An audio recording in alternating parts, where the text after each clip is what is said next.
everybody, welcome to another episode. This is a juicy one. This one is called The 5 Stages of Giving Up Dieting from Freaking Out to Food Sanity. I'm going to talk about what happens when you give up dieting, and then I'm going to give you points and tips on how to deal with each stage. So giving up dieting, it can be terrifying. For people who are scared of gaining weight or have a long history with binge eating and dieting. And personally, I was shit scared of giving up dieting. I remember when my coach told me you can eat whatever you want, when you want, with no rules or conditions. I was like, really? I was like, no, how can that even be possible? Because I'm just going to binge eat all day, every day, and literally be the size of a house. And something funny happened when I gave myself unconditional permission to eat. I'm going to go through the stages, what I went through and what my clients go through, and personally what I have seen everybody go through when they make that big step that will change your life in a positive way to give up dieting. And I'm not going to lie, the process is messy.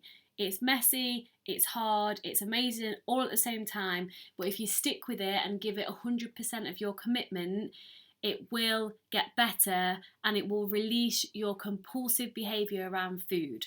Okay, so now let's dig into the stages. So stage 1 is panic mode. Okay, so we're off to an awesome start because firstly, you'll feel liberated when I say to you, eat whatever you want when you want. You're going to be like, holy shit. So then the second part of the stage 1 comes panic mode. And panic is almost certain at the beginning because most people never even get started about giving up dieting truly. I mean, people might try and give up dieting for the weekend, but then that's just a long weekend binge and they're going to start again on Monday. So as you consider giving up the idea of dieting, your mind will probably race through some of these mental loops. Number 1, what if it doesn't work? Number 2, my willpower isn't the best, so I'm just literally going to eat everything in sight. If I don't count calories, I'm going to be eating 1,000,000 calories a day. Number 3, but what if it doesn't work? Number 4, okay, I'll give up dieting, I'm going to try, and then I can just go on the juice cleanse again on Monday if it doesn't work. And then the last one, what if it doesn't work? So this is probably familiar to you, these thoughts, or you may be thinking, how can it work? So trust me, dieting is not the way forward. That's why you are currently watching or listening to this, because diets only work until they don't work, and then it causes you to stay stuck in this binge restrict cycle. So you've got 2 choices. You can either stay stuck in the cycle that you're in, maybe be able to diet for a bit longer, maybe not, maybe lose weight, maybe not, and then just put it all back on again and then binge and then be obsessed with food and be stressed and be exactly as you are now forever. Because there's not, let me tell you this, there is not going to be one magic diet that you're looking for now, because they don't exist. It's not going to be there. You're going to spend your whole life in this diet binge cycle. Or number 2, you can give up dieting. I'll talk you through the steps. I'm here to support you do so, and there's loads of other material and juicy stuff out there to help you also be uncomfortable for a short amount of time and then be free for the rest of your life. So you can just make a choice. I'm hoping you're going to choose choice 2 and stick with me to find out what happens. So this is stage 1, panic mode. How to survive this stage, okay? So surviving stage 1 is all about learning how to trust yourself again. You can start building your self-trust, and if you use this motto all the time and every time your inner bitch is saying to you, well, you shouldn't be having that chocolate because there's probably 10,000 calories in the amount you're going to eat, or maybe you shouldn't have pasta because you already had carbohydrates for lunch, blah, blah, blah, blah. Just repeat after me. Allow, allow, allow. All food is equal. Allow, allow, allow. And just silence that inner voice with that mantra, allow, allow, allow, and all food is equal, and continue following my intuitive eating guidelines where you eat exactly what you want, when you want, eat when you're hungry or when you really want to eat, and stop when you feel satisfied. And that's it. And then practice feeling your feelings. So that's my intuitive eating guidelines. And in this stage of panic, stage 1, you probably have very little trust in yourself, and you might be afraid that if you're let loose around food, then you just eat everything in sight. But turn this into an experiment, this part. Allow yourself, make a deal with yourself to have 6 months where you're allowed to eat whatever you want.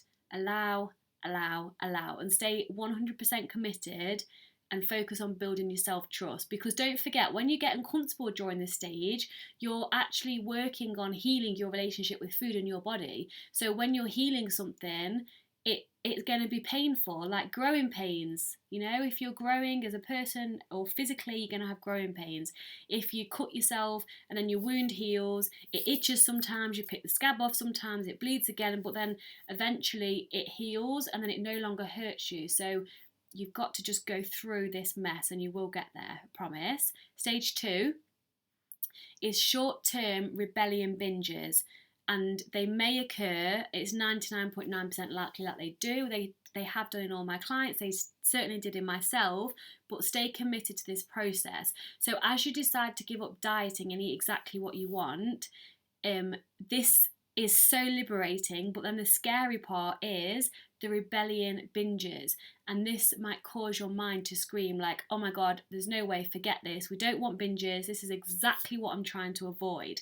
But to calm yourself down, know that this phase is temporary and it will not last forever, and it's so normal. Everyone goes through it, and surprisingly, allowing yourself to experience these rebellion binges will help you stop binging in the long term. I promise you. It sounds really messed up and the wrong way around, but there's no way to avoid this stage. Stage is caused by years and years of deprivation. So I can imagine if I say to you, you're allowed to eat whatever you want when you want, no rules, no restrictions, no diets, you're going to be like, oh my god, you're going to feel like a kid in a sweet shop. You're going to go and get all the stuff you've never allowed yourself to eat, even random stuff. Like, I never even used to eat cheese and biscuits because I didn't really like them much, but I couldn't possibly let myself have cheese and biscuits after a meal and a dessert. And then I just started to eat everything because of all the things I restricted when I didn't even realise I was restricting, when maybe I would have liked to have tried a bit of cheese and biscuits one time, but of course I didn't allow myself to do so. So even really weird shit that I don't even like very much, I was just eating. But then that stopped. Like, I promise this will not last forever. Once you get the binges out your system, if you like, and you're never going to start a diet again, your body's like, oh, like maybe I can trust the fact that she's not going to start dieting again, and then I'll just let her know when I feel like something. And sometimes I'll feel like meat and potatoes, sometimes I feel like banana, sometimes I feel like a bag of cookies. Like, just practice listening, and your body will tell you exactly what she wants. So just calm down, know that the rebellion binges are part of the process, and watch the magic happen. It's reverse psychology. It is really important that you work with a coach through this point if you're struggling, because we're there to support you, give you the tools to get through this stage and hold you committed to the journey that you're on.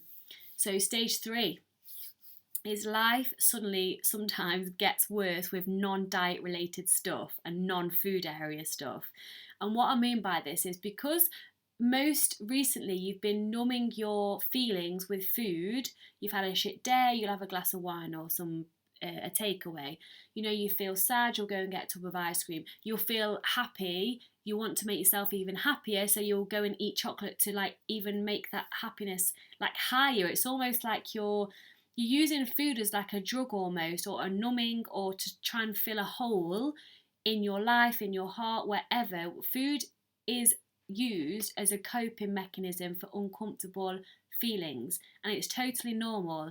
But because you've given up dieting and you no longer rely on food to soothe your emotions, because when you stop obsessing over food, your go-to emotional discomfort healer or blocker or number won't be food all the time. At the beginning, you will choose food a lot because that's all you've ever done, and it's also habit driven. But once you start practicing feeling your feelings, and you're not so obsessed with food because you can have whatever you want when you want, you will really notice some emotions bubbling up to the surface that you probably don't want to feel. Like maybe body image stuff will come up even more. something that's completely non-related to your body might come up, because relationship issues, because you're not just using food to numb those out.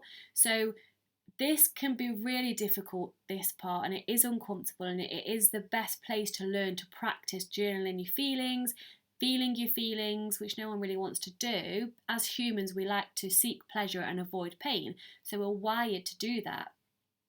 But once you work through these emotions, and if they're body image stuff, which a lot of my clients' feelings are when they give up dieting, all that comes to the surface even more because they're scared of the weight gain or potential weight gain or whatever, or even if it's temporary short-term weight gain, which is what happened to me before.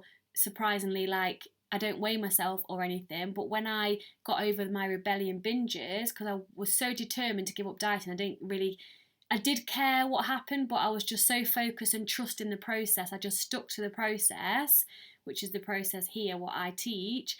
Then after the rebellion binges stopped, because I was listening to my body and kind of eating what I wanted when I wanted and not binging, not dieting, my body found its natural weight, and I just sit at around the same size. So I did lose weight or body size after I gave up dieting in the end, after I went through that process, because your body finds its natural place where it wants to sit. So don't worry, work through body image work and body confidence work. This is so important. Work through a coach if you do suffer with body dysmorphia, because this can help massively with food related issues. So the best tips I can give you to survive this stage is, again, practice feeling your feelings like it's your full-time job.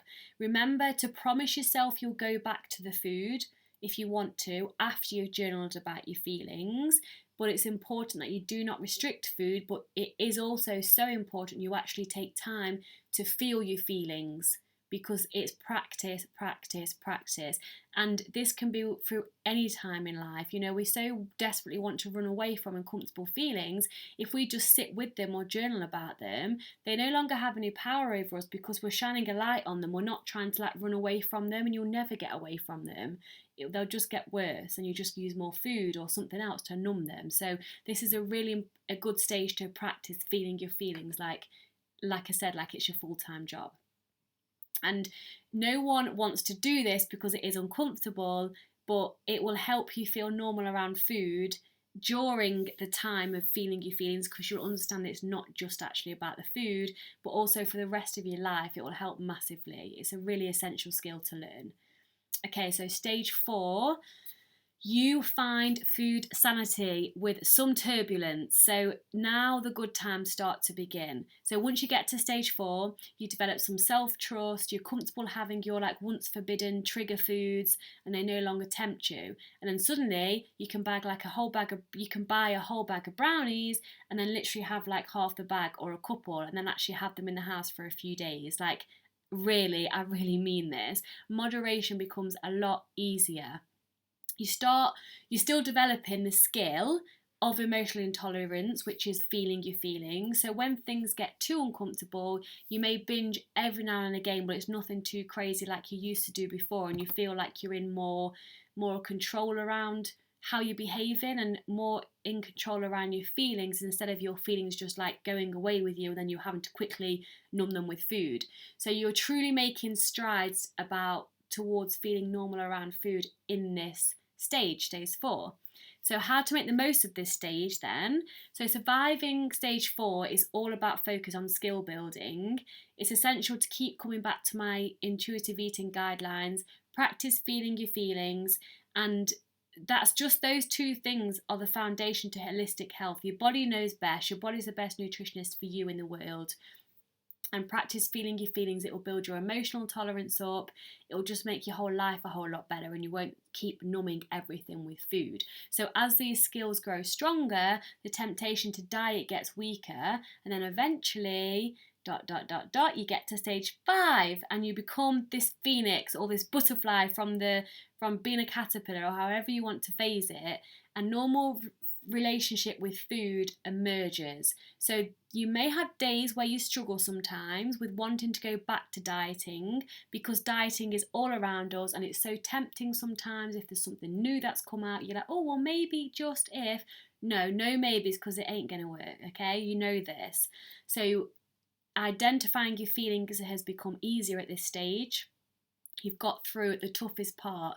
And after you've remained 100% committed to giving up dieting, you'll finally feel freedom around food for the most part of your entire life, and you'd recognise that it's not about perfection. Sometimes you might surprise yourself and be like, oh, I wonder like why I kind of ate that when I wasn't really hungry, or what happened, why did I overeat that night when I wasn't hungry at all. You can just become your own private detective, and you get curious about things, but none of it's ever a big deal. You tend to just eat when you're hungry, only think about food when you're hungry. You can go to social gatherings and have any kind of food in front of you without going absolutely crazy, because you're never dieting again. So you don't need to binge again. Anything is available to you at any point. You've practiced feeling your feelings.